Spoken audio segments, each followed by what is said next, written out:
अब कहते हैं कि पितृमंडल के नायक हैं सूर्य देवता। कौन है? सूर्य देवता।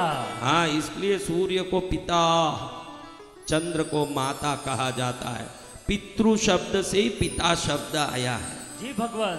तो अगर 18 तारीख को सुबह पहले जैसे ही सूर्योदय होता है, थोड़ा जल लेके, जल में थोड़ा काला तिल डाल के तांबे के लोटे में उस काले तिल वाले जल को सूर्य को अर्पित करते हुए किसी पौधे में डाल दो, किसी पेड़ पर डाल दो, उस जल को सूर्य के नाम से कहीं अर्पित कर दो। ऐसे 15 दिन अगर काले तिल वाला जल लेके, लोटा लेके अगर सूर्य देव को अर्पित करोगे तो सूर्य से प्रारंभ होके आज तक की पूरी पितरों की पीढ़ियां, वंश परंपरा प्रसन्न हो जाएगी।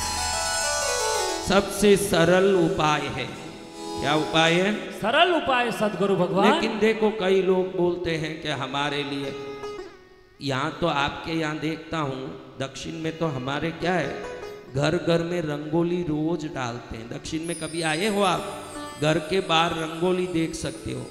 यहाँ तो घर के बाहर में देखता हूँ दारुओं के बाटल पड़े रहते हैं, यही इनके रंगोलियाँ हैं। बहुत बढ़िया। मैं जहाँ भी इधर जाता हूँ, रोड में, गलियों में दारू की बाटल जरूर देखने में मिलती है। धन्य है इस राज्य, धन्य परंपराएं हैं। खूब दारू पी पी के नाचे बस। अब हम देख रहे हैं इन 15 दिनों में कोई रंगोली डालते हो क्या आप में? मुझे तो दिखा नहीं। कोई घर में रंगोली डालते हो क्या बहनों? दिवाली को डाल देते हैं, चलो एक दिन शुभ कर दिया घर को। लेकिन परंपरा है कि ये 15 दिन रंगोली नहीं डाली जाती है, क्योंकि रंगोली जो देवताओं को आकर्षित करती है वो पितरों को बाहर ही रोक देती है। रंगोली देख के वो अंदर नहीं आती।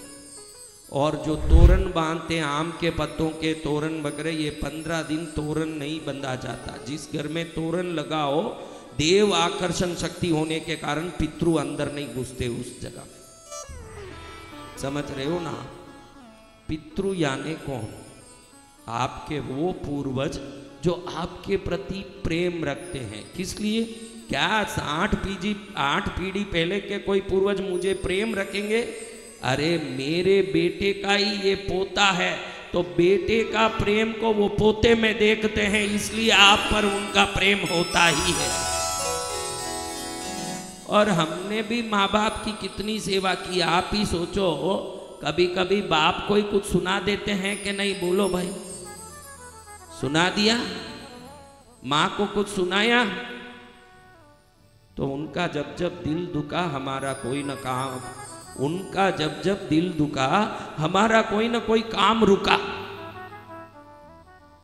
अगर आपको जीवन में सदा सुखी होना हो तो सबसे पहले अपने माता पिता का सम्मान करना पड़ेगा।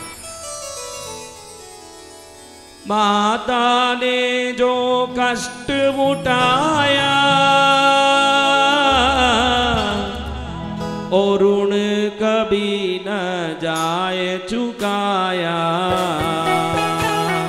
जिनकी गोदी में पल कर हम कहलाते होशियार, हम पर किया बड़ा उपकार, हम पर किया बड़ा उपकार। बेटा तू उठ, बेटा पीछे पीछे, हाँ तू उठ बेटा, थे बैठो। 5 किलो टमाटर की एक टोकरी तुझे देता हूँ। कितना किलो? 5 किलो की। कितने घंटे तक बगैर नीचे रखे उठा के घूम सकता है बता? नीचे नहीं रखना, उठाते हुए घूमते रहना। कितना घंटा घूमेगा? थोड़ी यानी कितनी? थोड़ी का क्या है? एक आइडिया तो लगा, थोड़ा कितना होता है? 15-20 मिनट बस। घंटा भर समझे, ज्यादा से ज्यादा। बहुत मेहनत से कर लिया तो घंटा भर सही है। तेरी माँ आई हुई है, कहाँ है? उनको खड़ा हो। हाँ, इस माँ को प्रणाम कर। किस लिए प्रणाम करना? तू बोलता है 5 किलो का भार एक 15 मिनट से ज्यादा नहीं उठा सकता हूं। तुझे 5 किलो के भार को वो 10 महीने तक पेट में उठा के घूम रही थी, उस माँ को कोटि कोटि प्रणाम करना है। उन माँ का, उनकी माँ का, हमारे 21 पीढ़ियों का, सूर्य चंद्र तक के पीढ़ियों को प्रणाम करके धन्यवाद। अगर अपनी माँ सोचती कि भार बहुत हो गया निकाल देती तो आज हम होते क्या माता जी? इसको तुम रख के बैठी थी पेट में तो खुशी होता था कि दुख होता था? हाँ, खुशी होता था ना। तो हमारे माँ बाप को भी हमको रख के उतनी खुशी हुई कि भाई हम भी उनके पेट में थे। ऐसे माँ बाप जिन्होंने अपने भार दुख को सहन करके खुशी खुशी हमको इस संसार में आने का अवसर दिया, हम उनको खुशी खुशी रखेंगे तो आगे का भविष्य हमारा भी खुशी खुशी।